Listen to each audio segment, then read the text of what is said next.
Hey everyone. So this is going to be a very different type of episode of the podcast. This week may just seem like any other normal week to you, but this week is actually Suicide Prevention Week from the 4th through the 10th, and I want to make it very clear that while I do a lot of joking around and playing games and stuff, that's not what's happening today. If that is something that you are expecting, if that is something that you're expecting or only wanting that type of content, then I would say to either go back and rewatch some of the past episodes, or to just be patient and we'll get back to the funny stuff soon. While I may make a small joke here and there, just because that's my personality, I want to be as serious as possible. With all that said, I want to tell you all what's on my mind, and hopefully put some awareness on suicide prevention, and just to talk about this very difficult subject, I guess. Here's your trigger warning for anyone that doesn't want to hear anything dark and or depressing. Let's see. I haven't told anyone really before my full story, I guess. My family knows the bits and pieces, the important parts and all that, so nothing here should surprise them, hopefully. So no worries, I've talked openly with them way prior to this, and we're all good. So this story starts off like most other stories, and it involves a girl. Out of respect, I obviously won't mention her name.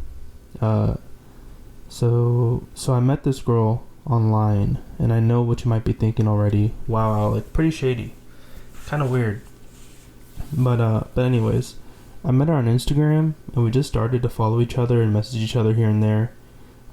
The messages became more and more frequent, and it soon became that we'd be the first person we talked to and the last person we talked to. As a high school kid who had never had like an official girlfriend, or I never had anything serious like that, in my head I thought that I would never have a chance with anyone I knew personally. So you know what, why not her? We both liked each other and told each other we liked each other and all that, and during this little phase, it was probably like the happiest moment or happiest time in my life. I had graduated high school, now I'm in college, and for the first time I liked a girl that I actually knew liked me too. It had always been mainly a one-sided affair that never really went anywhere. So, anyways, as time passes, it gets to a point where she didn't want it to be a long-distance relationship anymore, because, an online relationship can only go so far. So I tried to assure her that I would find a way to go see her. She lived in Kansas, and in my head, I didn't care what my parents thought. I had my own car, and I could literally drive down whenever I wanted to go see her. But that's just what I kept telling her, but I never actually believed I would, because I knew I just couldn't do it. I couldn't just leave my family for no reason, just for a weekend. I knew if I did, I'd lose my car. I'd probably never be able to see her again anyways. I would just get in a lot of trouble. But I kept saying to give me time, that I would find a way to make things work. And but things just weren't really working. So a couple weeks before Christmas, it was a Sunday, and I remember it was a Sunday because I remember texting her on our bus route, and she had told me that she couldn't wait for me anymore, and that it'd be better for both of us if we just stopped texting each other before either of us gets more hurt. And I can say that day broke my heart like no other day before, and I never really felt a pain of that magnitude, I guess. I had never been face to face with her before, and yet it hurt as if she was like right in front of me. Before you start to think that I was like being trolled by some random catfish or whatever, she was a real person, okay? So no worries. We had texted each other, called each other, FaceTimed each other, had Skype calls, all that goodness. So this was an actual person, okay? Anyways, from that day on, I would say that I lost my smile, and I've never really been able to get it back. I also want to make clear, real quick, now, this isn't me trying to like win her back or anything. At the time, it hurt, but looking back, it was a smart thing to do. We still keep in touch here and there, barely, but I think we can both agree that it was for the best that we split up. She's moved on, I've moved on, and we're both better off for it. Anyways, so after this ended, I never really thought that I could ever, mean something to someone, or someone could mean anything to me. My first years of college were spent sitting in the back of the classrooms, avoiding talking to people unless I really had to. And whenever I had the chance to come home, I was home. School was just an in-between point for me. I would arrive with my headphones in, my head down, have my classes, and then come back home with my headphones in, my head down. Things just kept getting worse for myself mentally. A cousin of mine was getting married, and although I was very happy for them, obviously, the wedding was taking place in Indianapolis the day after my birthday. If you know me, you know that I love when it's my birthday because, and maybe this is a vain thing for me to say, but I loved having just one day being all about me. And particularly for this year, I was really looking forward to it. I had felt forgotten, I guess. I had felt secluded in my college. I barely saw any of my friends from high school. I felt that I was just there, And so I looked forward to my birthday as the day that I would prove to myself that I still mattered to at least someone out there. Now, what had happened was that since the wedding was the day after my birthday, all my family here used the day before my birthday as a day for all the pre-wedding planning things. So we got up early, got in the car, and went down to Indy for the wedding rehearsal. My sister had got me a PSP, and I opened it in the car. That was really the only highlight of the day. She had known that I had always wanted one when I was younger, and even though the PSP was pretty much irrelevant by then, it made me happy because I was finally having the thing I had always wanted but could never get when I was younger. I thought maybe the day wouldn't be as bad as I thought it was going to be, but that was it, honestly. We arrived at a church where the wedding practice was going to be, and all my family was there. I had aunts, grandparents, cousins, and not a single one of them even told me happy birthday. All that was on their mind was the wedding. I also want to add real quick that I understand that the wedding is more important than my birthday, obviously, but I also was in a really bad place mentally, and I needed at least something to show that like I mattered a bit too, but nothing. Anyways, the wedding practice happened, and then we went to the house and we had rented for the time that we were there. After dropping our stuff off, we went to an Italian restaurant for lunch with a large group of family and friends of my cousin. And in my head, I thought, well, maybe they'll also plan a little something here at the dinner, like a free little birthday dessert from the restaurant, and like we just sing happy birthday, like something. But nothing happened. And I'm not even the biggest fan of Italian food, and that's what we had to eat. So after that, I'm pretty sure I heard my mom say they had to get back to the house to set up for a party. And now I'm thinking, okay, awesome. We'll have like a little party for me, just something small, But instead, it was actually a final bachelorette party for my cousin before she got married, and it was just for the women in the family. So I just went upstairs with my dad to our rooms, and so he took the bed and fell asleep. So since I had no other place really to go, I grabbed my PSP and just went into the closet in our room. Once the party was over and there was no more laughing and talking and noise going on, I just went to sleep. Um, the day that I really needed some affirmation that I actually mattered to someone, I felt like I was ignored even more than before. Um, it was so hard to want to feel like you're loved and important on your birthday when the whole day is about treating someone else. Outside of my immediate family, no one else from my family told me happy birthday. My birthday meal was some Italian food that I didn't even like, and the rest of my day was spent in the closet while someone else was having a party thrown for them. My mind was telling me, "Hey Alec, you know all those things you said that you don't matter to anyone, that you're useless, and that no one would care whether or not you're here. Looks like you were right." All that kept replaying in my head as I went to sleep, and I was just wondering, if I can't even get noticed on my birthday, then when? You know. The next day was the actual wedding, and I think that this was where I fully learned to just put on a smile and act happy, even though I was miserable inside. After this day, I got really good at putting on like a mask of faking being happy. All these mental emotions going through my head, I kept them built up inside, and I didn't want anyone to know about them.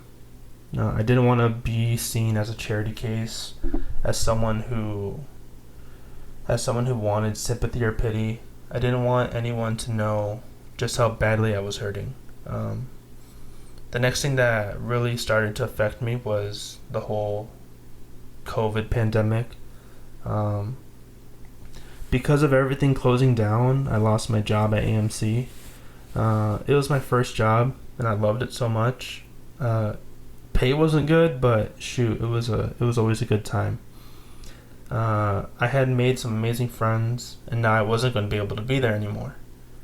I started working at Jewel, and if you know me, you know how much I hated being there. But it was an end to a mean, I was getting paid. But being at Jewel was so bad for my mental health. I would end up being the only person who actually worked, while my coworkers did nothing most of the time. I would have to do my coworkers' jobs, like finishing their projects or taking out orders for Drive and Go, because they were just too lazy to do it themselves. I was 1000% being taken advantage of because everyone there knew that if you ask Alec to do something, it's getting done. But when it came time for all those people to leave, like some of them had to leave for school, or they just found better jobs, they were never replaced. It was just left, or I was just left to do all the work, and then some by myself. Mentally, it was terrible for me, so I couldn't stand it. Along with working this job, college was closed down too, and all my classes became online only. I actually enjoyed online classes because I was already trying to avoid talking to anyone, so going online gave me the best grades I had gotten up to that point. The problem was that I would have school at home by myself with no one else home, and then I would be at work where I felt miserable while my family was home. After work, I would see them for only a little bit and either go straight to bed or not have to stay awake, or have to stay awake to work on any homework I had to get done. I had gone days not seeing any of my family, and there were at least a couple times where I wouldn't see my dad for almost a whole week, even though we both slept in the same house each day. I'd ask myself, does it get better from here? Will it ever be better? I needed more than anything to feel that what I was doing had a purpose, that I had a purpose, that being alone almost every day would lead to something important. But just like everything else, I never got that feeling. I never felt that I had any meaning or that I had any purpose. I felt that no matter what I did, that no matter what I said, that no matter what is happening or what the circumstances, that the same thing that was always the common thing in all of it was that while everyone else was thriving and being happy, I would always end up as the miserable one. That would always end up, being like the outcast, the leftover. There are other moments during all this where my mentality was just so negative. Like, for example, my sister went on a date with Ulysses to the Lincoln Park Zoo to see like the Christmas lights displays. They were together. Ulysses' parents came with us, and they were together. And my parents came, and they were together. And then it was just me, and I was the odd person out, pretty much. I spent most of that day just on my own, trying to find some way to enjoy it. But that handy dandy fake smile came back, and I had to put it on so that I wasn't being a drag or ruining the day for anyone else. All this to say leads me to this point of the story. This is the dark part, I guess. So if you don't want to listen to this, here's your final warning. One day after work from Jewel, I was just having a bad day. Everything was the same, but occasionally I would just get very emotional and just become very depressed for seemingly no reason. But this day was different. I had always had the thought of, what if I wasn't here anymore? What if I did everyone a favor and just disappeared? How much better would everyone's lives be? Those thoughts would come into my head over and over again, but I never felt any urge to act upon them. But for whatever reason, this day was different. I got home from work feeling just terrible, and I was just miserable that day, and I just went straight to bed. I lied in my bed for a couple hours until I knew that everyone was asleep. I constantly posted like cryptic, depressing snaps on my Snapchat, and this night I was ready to post my last one. I posted on my story just like a black screen, and all the caption said was, "I'm sorry I wasn't good enough." I then got up and grabbed my box cutter that I used for work. I looked at it for a long time and just thought over and over in my head, just get it over with, you know. I won't say exactly what I was planning, just based on how graphic it was. I will say that I didn't harm myself that night. I didn't get cut, I didn't bleed, I wasn't harmed in any way. But I was very, very close to letting those thoughts overtake me. So I remember just looking back at my cutter in my hands and thinking to myself, what am I doing? What are you doing? You know? I just say like what's happening? Why are you here? Put it down, you know? So I did, and I put the box cutter down and I went back into my bed. I just remember curling up in my blanket, covering myself completely, and putting my face in my pillow just in case I woke anyone up. And I just broke down. I don't remember stopping, honestly. I just let my emotions spill out of me. And the next thing I knew, I was waking up the next morning. I had made a decision the night before, saying that like I wasn't going to see tomorrow, and yet there I was living in it. The next day I gave my coworker at Jewel all my box cutters and knives and everything that I had for work. And from then until the day that I left Jewel, I had never picked up another blade. It was hard opening the boxes because that was my job primarily. You know, I had to open boxes up and take out the items, whatever. And each box is taped, so that's why we had the box cutters, was to, you know, cut the boxes, obviously. But I managed to still do my job, and I didn't use the box cutter anymore. I had spoken with my family that same day about what I attempted to do the night prior, and all I'll say about it was that it was a weight being lifted off my shoulder. I had held in these depressing, negative thoughts inside my head that didn't matter for over 2 years. I cried myself to sleep so many times. I had so many days where I beat myself up. I had so many days where I put on that fake smile to seem like everything was, or to seem like everything about me was happy. All that emotion, all that pain, all that suffering, I wasn't hiding it anymore. It was finally off my shoulder. I tell you all this not for sympathy, not for pity, not for anything. I'm not looking for long paragraphs telling me how sorry you are, or telling me that no matter what, you'll always be there for me. I've heard that before.